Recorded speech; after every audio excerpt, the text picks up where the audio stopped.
Bismillahirrahmanirrahim. Ladies and gentlemen, today it's very difficult to collect my words and express myself to you.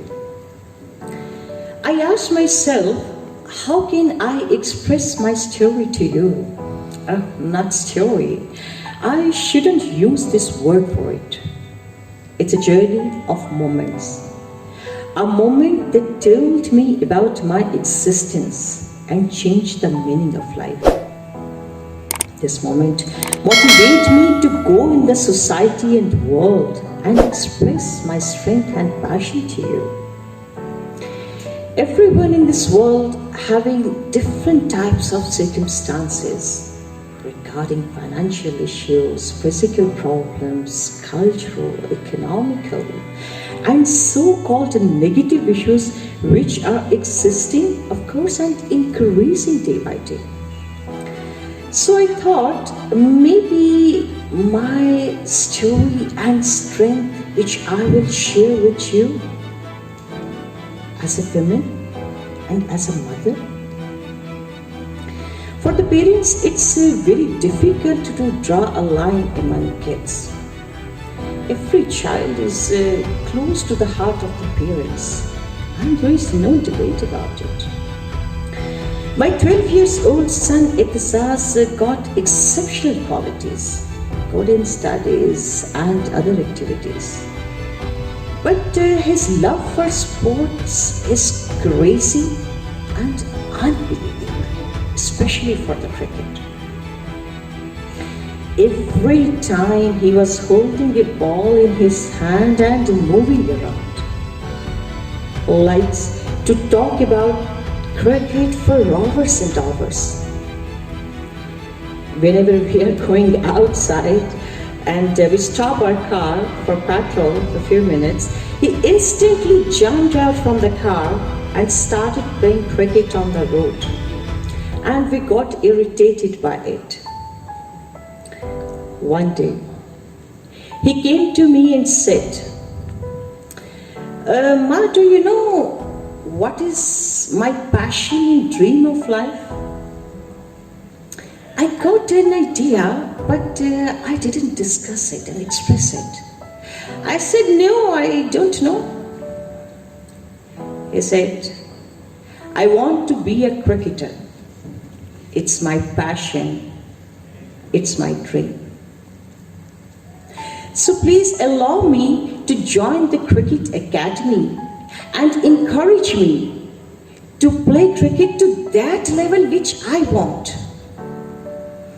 He requested his father, and after a long conversation, we allowed him to fulfill his dream.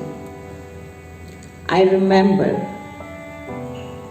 whole day he was cherishing his happiness. After 4 days, 16 March 2019,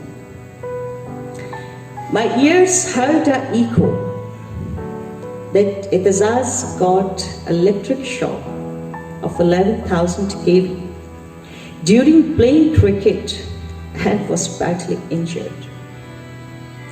We rushed from one hospital to another to save his life. I don't know people will believe it or not, but I was not depressed at all during that time. I was having a very strong belief on God that Allah will save the life of my son. Usually it happens the women are shouting, crying and expressing their pain during these moments. But actually it didn't happen to me. Next day, doctor came to me and said, God has saved the life of your son, but we cannot save his right hand and right arm, so we are going to deprive it.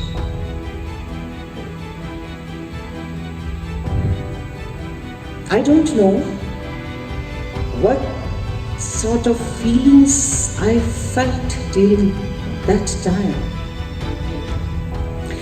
The first question instantly comes to my mind, how can he play cricket again?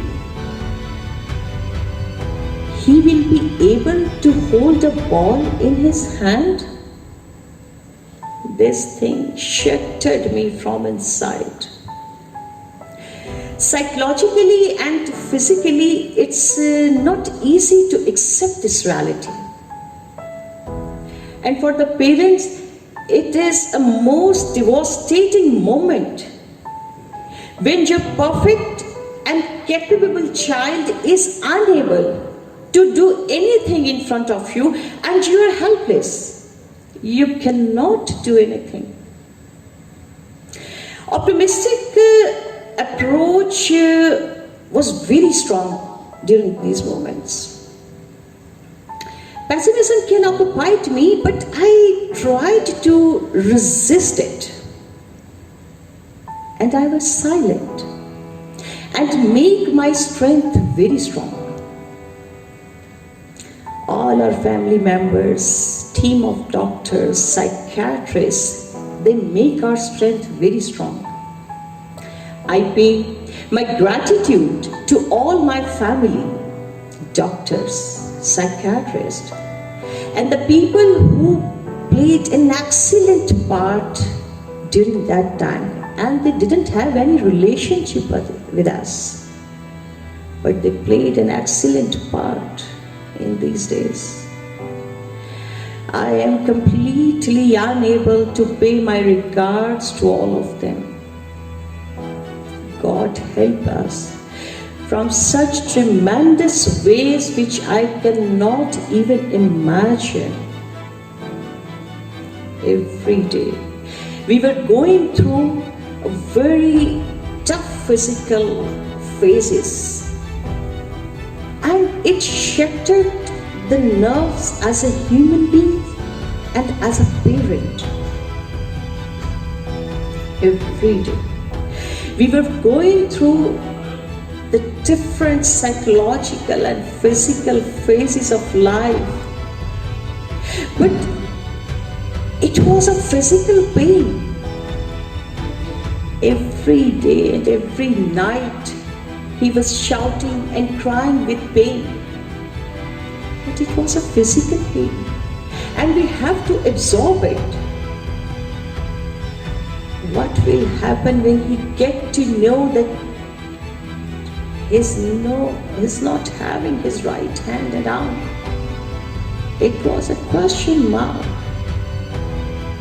His father brushed down when oftenly at night he called his father and said, "Baba, I feel itching on my nose, please rub it." I thought what he will do in his next life. We called the team of psychiatrists for his counseling. We were not allowed to give a pessimistic expression in front of him. We were not allowed to discuss about his amputation, and it was a very difficult process. One day, after 1 month, his doctor came to him and said, "Dear Etazaz, you don't have your right hand and arm.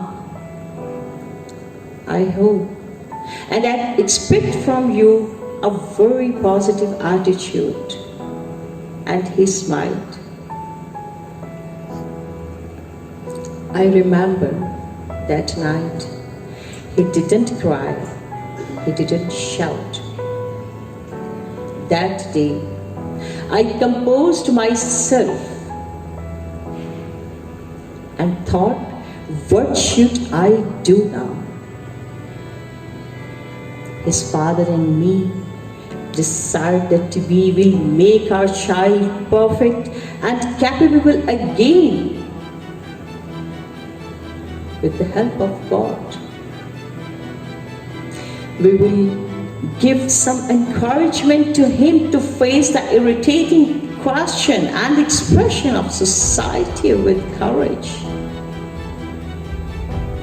He never discussed and never talked about his amputation. But in his attitude and behavior, it was having a lot of changes. All the time he was showing very different and aggressive sign of aggressions. What is this food?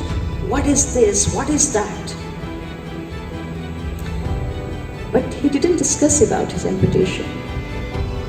I could understand what is going on in his heart. His heart was bleeding. One night, he was badly screaming with pain. The frost of silence has thawed off. And I said, "Just come with me on the wheelchair.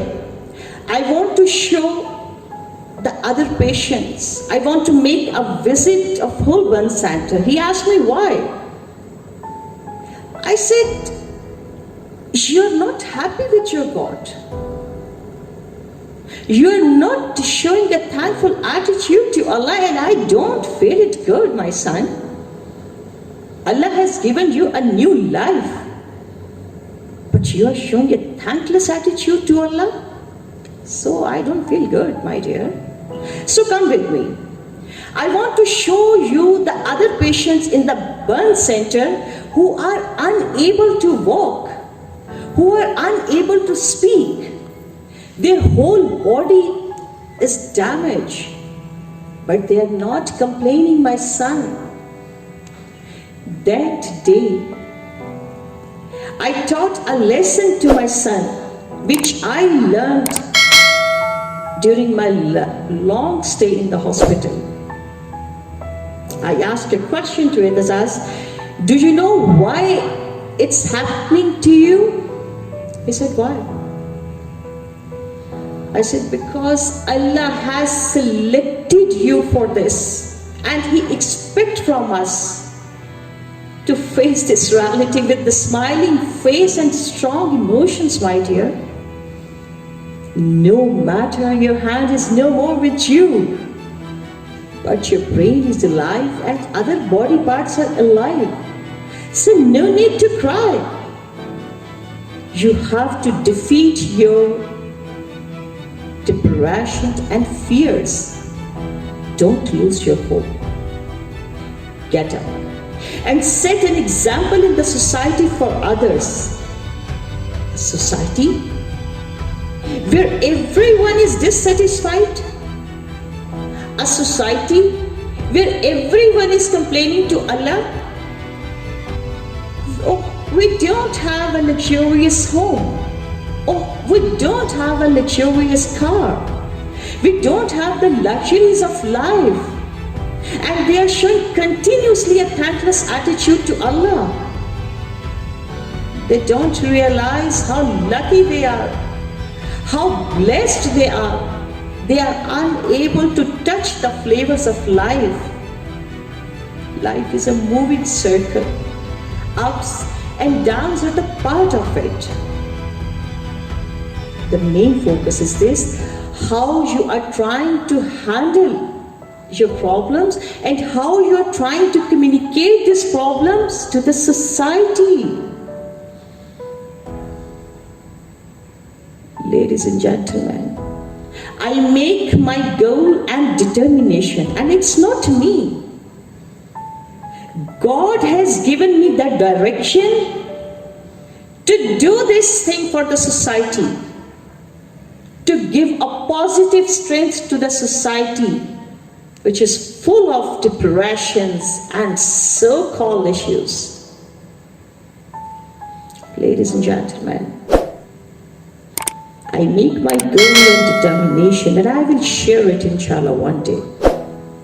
I have started a YouTube channel, Ma. Come with me and share your stories and strength with me.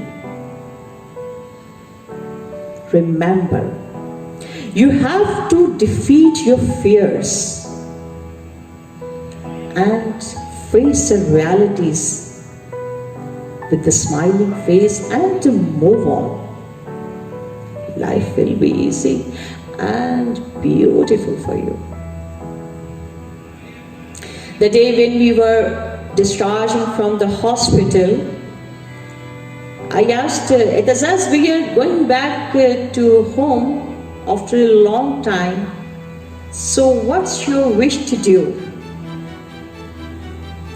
He said, I want to play a beautiful match. I smiled and said, yes, you will, inshallah. Thank you very much.